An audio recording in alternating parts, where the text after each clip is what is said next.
dende que negan Europa, contra o cemento. Este país de talento que tanto cemento está invertindo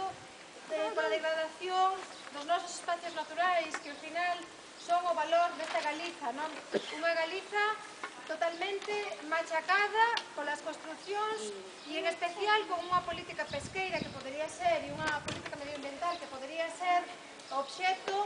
de desenvolvimento e que se este obviando por parte de algunhas administracións locais como esta, como a deste alcalde, o que representa, que é, dende logo, unha vergoña. Nos presentamos, e por iso tamén é unha honra estar aquí, unha pregunta parlamentar dirixida á Comisión Europea, denunciando esta situación no Parlamento Europeo, en Europa. Tamén o faremos nos distintos parlamentos, no Congreso,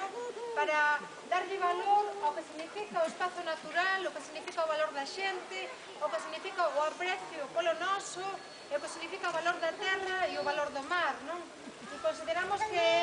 o que vos estáis facendo dende esta plataforma ampla e dende logo constructiva, con moitas voces e con moita pluralidade, tamén consideramos que está tendo moito valor, non? Que en outros lugares a xente cala e aquí a xente sai á rúa e, polo tanto, non aos recheos, non a esta playa artificial que está nun espazo, e iso sí que é moi importante porque é un espazo europeo protegido da rede Natura, unha rede que nos dá un valor tamén no contexto europeo